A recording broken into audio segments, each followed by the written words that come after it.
Please ensure the loan repayment, will you? While I was at work, an unexpected email popped up. Upon hastily reaching out to him, Greg calmly began to explain. Oh, sorry about that. I've fallen for someone else and decided to start a new life with her. Furthermore, he revealed his plan to take the luxury car recently purchased in my name with a loan. Despite my attempts to dissuade him, my husband ignored me, abruptly ended the call, and became unreachable. In the end, Greg disappeared with his mistress, leaving behind a substantial debt. As a mother to our 10-year-old son, I never envisioned such an unfair situation. I found myself at a loss, unsure of what to do, my mind going blank. At 35 years old, my name is Hannah, and my husband Greg is the same age. We were a family of 3, including our intelligent 10-year-old son Ryan. Ryan had displayed remarkable intelligence from a young age, reading papers on the computer and seeking my opinion on complex topics. In contrast, Greg was unstable, never holding down a steady job. Despite my full-time job and concerns about our future, Greg had recently maintained a stable income for 3 years. Lately, Greg spoke of making memories as a family, leading us to decide on buying a $35,000 camper van. However, due to Greg's inability to pass the finance company's loan review, I ended up taking the loan for the car. On the eagerly awaited delivery day of the camper van, I received an abrupt email from Greg stating he would graciously take the delivered van since the loan was in my name, and I would handle the repayments. Confused, I called my husband immediately, only to hear him confess, "Well, I've fallen in love with another woman and decided to date her. I intended it to be just a fling, but it turned serious, so I'm thinking of starting over my life with her. Bye." He mentioned the divorce papers we had discussed during a previous fight, declared he would file them, and unilaterally ended the call. This exchange marked the first time I realized I had been betrayed by Greg, a shocking blow. Subsequent attempts to contact him yielded no response. When I returned home from work and checked the drawer where the divorce papers should have been, they were already gone, leaving me burdened with a significant debt from a $35,000 car loan. Despite my repeated attempts to reach out to my husband through emails and calls, I never received a reply. Ryan, noticing my unusual behavior, came to check on me with concern after dinner. "Mom, what's wrong? You haven't been eating much lately. Are you okay?" Yeah, maybe. I'm just tired." When people lie, they look up to the right. Lying is bad. I've noticed Dad hasn't been home for 3 days. Did something happen between you two? Startled by Ryan's sharp words, I took a deep breath to calm myself. Feeling that I could no longer hide the truth, I decided to tell Ryan everything. "I see. It's just like Dad to do something like that. Aren't you sad?" "No, I kind of understood from how things were going." Ryan, seemingly foreseeing the future, appeared unconcerned about our parents' divorce, but I knew he must feel sad about it in his heart. While silently apologizing to Ryan in my mind, I worked desperately, trying not to think about the dreadful events. However, my body was honest, and gradually my health deteriorated. There was a training session planned at work that day, but I couldn't stand up and ended up squatting down. "Sorry, I can't stand up right now. I need to take a break." I heard my colleagues' voices full of concern, but I couldn't respond and collapsed. When I regained consciousness, I found myself in a hospital room. I received a diagnosis from the doctor that I needed detailed examinations, and I was admitted to the hospital. Hannah thought, "I feel so pathetic. It's supposed to be just emotional stress." Looking at the IV drip in my arm and the white ceiling of the hospital room, tears naturally started to flow. At that moment, Ryan, who is usually calm, rushed into the room with an extremely worried look, prompting me to quickly wipe away my tears. "Mom, what happened? Is it serious? You're not going to die, right?" "Of course not. I wouldn't leave my dear son alone." That's good, really. I was called by the school teacher and told that you were taken to the hospital." I was so shocked. My heart nearly stopped.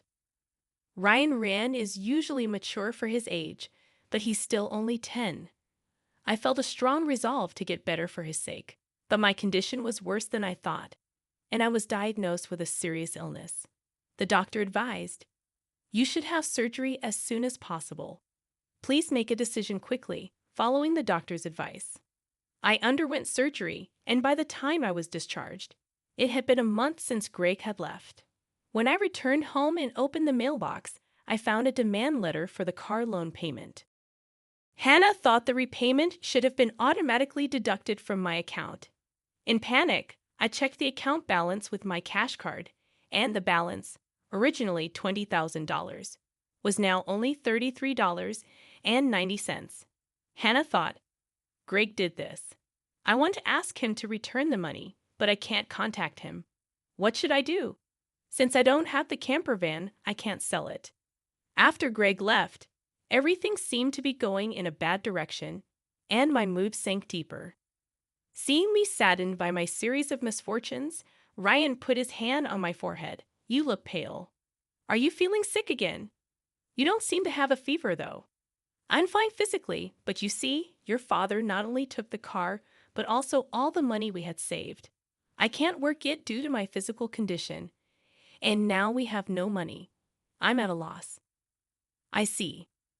Then I'll deliver newspapers, and I'll search the internet to see if there's any work I can do." Encouraged by my 10-year-old son, I told myself that it wasn't the time to be down. "Sorry for worrying you. I can't afford to be weak. I'll change my mindset and try to do whatever I can," I said, smiling at him. Ryan also smiled back and then said something unexpected. "Let's plan how to get the car back from Dad." "How can we do that? The camper van is in your name, right?" "Yes, but what about it?" "Then maybe we can?" Ryan suggested an idea that I couldn't even imagine. I had never thought such an idea could exist. "Also, I have no idea where your father is." "Then let's check on my phone." A month ago, once when we went hiking as a family, surprisingly, Ryan, who is usually very reliable, got lost. At that time, we bought a kid's cell phone on Ryan's suggestion and installed a GPS app on it, which both Greg and I could access. With this app, I can see where Dad is in real time, and he's been moving around a lot. "Oh, is that so? But what if we find him, and he just says something vague and escapes again?" As I pondered this, Ryan smiled and made an intriguing suggestion. "Don't worry, I've already taken precautions." "What did you just say?"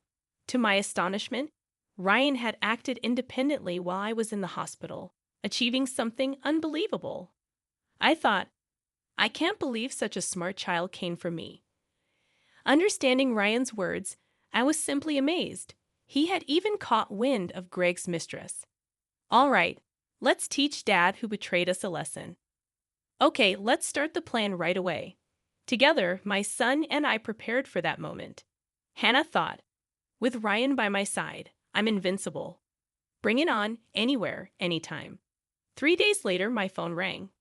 "Ah, it's me. Please, I need your help." "Oh, who might this be? Don't play dumb." "It's your husband. Obviously, I'm being questioned by the police about you.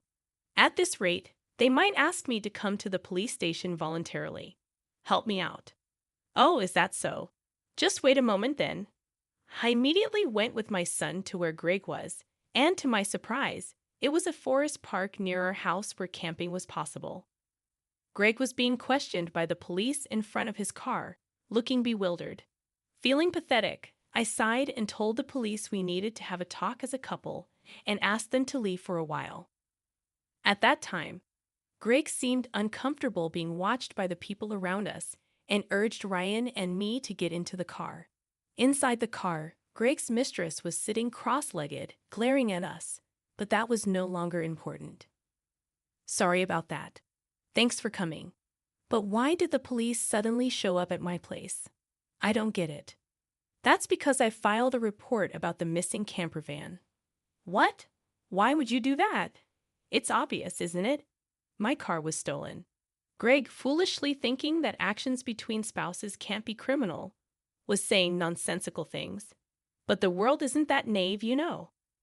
You filed for divorce, remember? Forgot? So we are strangers now. And you're driving a stranger's car without permission. That's a crime. Ryan figured all this out. Typical, sharp as ever, that kid. But I didn't steal the car. I just borrowed it for a bit. Oh, is that so? Well, I'd like to use my car now. So could you return it? That would be really helpful. As I reached out my hand, asking Greg to return the keys, he reluctantly handed them over after confirming it was returned. Ryan quietly started talking. Hey, why did you abandon your family and choose to play around with this woman? Caught off guard by his son's unexpected question, Greg was flustered and awkwardly scratched his head. Seeing this, Greg's mistress chuckled smugly and started talking. It's because I'm more attractive than your mother. Look at me, you can see it, right? He fell head over heels for me and decided to leave his family. Quiet. I didn't ask you, old lady. Dad, you answer. Mandy was silenced by Ryan's stern tone, but Greg remained quiet. If you can't explain, that's fine. I'll just have the police come back and arrest you. Wait, hold on. Okay, I'll talk. Mandy, it turns out, joined Greg's company 3 months ago. They were attracted to each other and became involved at the welcome party for new employees. Later, it was discovered that Mandy was pregnant, and Greg decided to start a new life with her, leaving us behind. Why did you take the camper van? I quit my job and thought about selling the car for money. But it seems like you were using it quite a bit, weren't you? I thought it was a waste to sell it right away, so we decided to go on a trip. Wait, how do you know all this? Remember when Ryan got lost? After that, as a precaution, we bought him a kid's cell phone and installed a GPS app. Did you forget? We installed it on your phone too, so I knew where you were all this time. By the way, I later found out from Ryan that he had pretended to get lost during our family hike because he wanted a cell phone. I was amazed at Ryan's ability to think and act so strategically. I suspected something was off with Dad, so I came up with this plan to monitor his actions. You really are a terrifying child. I will never become an adult like you, Dad, who betrays important people without a second thought. Greg, faced with the hard truth Ryan told, was a pitiful adult unable to offer any rebuttal. In contrast, seeing Ryan, only 10 but able to think and speak his mind firmly, gave me a sense of strength as a mother. I felt I couldn't lose, especially in settling things properly. Also, return the $20,000 you withdrew from my account right now. That was our joint property as a couple. I don't have to return it. No, it's not that. The money was what I saved little by little since I was single after all. You always quit your jobs midway, so we hardly ever saved money together, did we? I was appalled to hear that the $20,000 had been squandered by Greg and his mistress. It was the moment I felt relieved about divorcing him. So that's how it is. But if you stole and used the car and my money, that's going to be a serious crime. What? I just sent the police away, so it's not their business anymore, right? I only said we would talk. I have no intention of withdrawing the complaint. I must add the theft of my money to the report. Mom, should I call the police now? I can do it with just one button on my phone. Mandy, Greg's mistress, had been watching our conversation but quickly tried to get out of the camper van. At that moment, she let out a scream that echoed around. The reason was that outside the car door, Mandy's parents were standing there, faces red with anger, about to explode in fury. Startled, she stepped back as her parents yelled at her. Ah, I'm sorry. Don't be so angry. But why are you here, Mom and Dad? I called your parents beforehand. What? Why? The truth was, during my hospital stay, Ryan had visited Greg's office and tearfully told them, my dad left the house with a woman we don't know, and my mom collapsed. Seeing Ryan's sorrowful and frail state, the people at Greg's office suspected Mandy, who had left the company with Greg, and gave Ryan her parents' address. Greg and Mandy had been overly friendly at the office, and there were photos showing them together at the welcome party for new employees, looking like a couple. After learning from the office people that you commuted from your parents' house, Mandy's parents were standing there, faces red with anger. I went there with your photo, and your parents came out when I visited. Then I told them everything that had happened. So today, I contacted Mandy's parents and asked them to wait nearby for a while. How could you do this to me? The worst. I don't want to hear that from you. That's my line. By the way, your stomach seems quite big. When is the baby due? In 3 months. What? Wait a minute. That doesn't add up with when you met my husband. You two met only 3 months ago, right? What's going on? It's not time for the baby to be born yet. Greg, hearing this for the first time, stared at Mandy, eyes wide. Wait, what does that mean? Are you stupid? Don't you get it?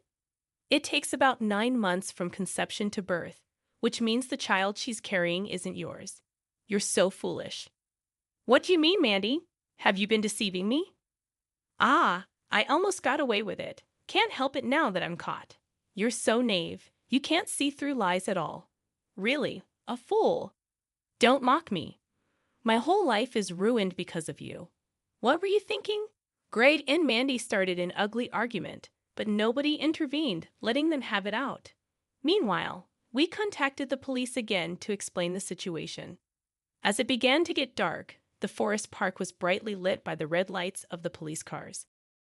No, really, I was wrong. I was truly wrong. I'm sorry. I'll work hard and never cheat again, so please just don't arrest me, Dad. People don't change that easily, especially lazy people like you.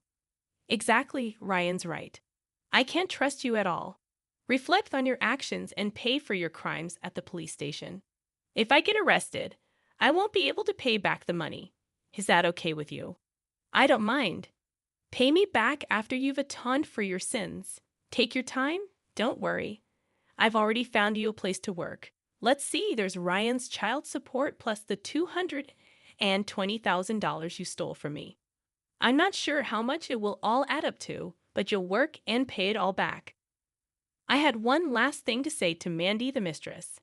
You might think you're just an onlooker, but don't forget you're an accomplice to Greg's theft. Be prepared for that. When I told them that Mandy would have to pay if Greg couldn't return the stolen money, she shivered in fear. Mandy asked her parents for help, but they refused, saying, "We disown a daughter who causes trouble for others." Thus, Greg and Mandy were taken away in a police car together. Thanks to Ryan's smart strategy, we were able to punish Greg and his mistress, Mandy. Though they were released from detention soon after, they faced a hefty payment to me. Through a lawyer, I claimed $20,000 in damages. Additionally, I made Greg agree to pay $500 a month in child support for Ryan. I introduced Greg to a subcontracting factory of the company I work for. The support and other charges I claimed from Greg would be deducted from his salary and paid into my account. I also sold the camper van and was freed from the auto loan. Since then, my health has improved remarkably, and I am now energetically committed to my job. Ryan has been actively helping with household chores and errands. I want to keep moving forward strongly so that Ryan can pursue the path he loves without giving up.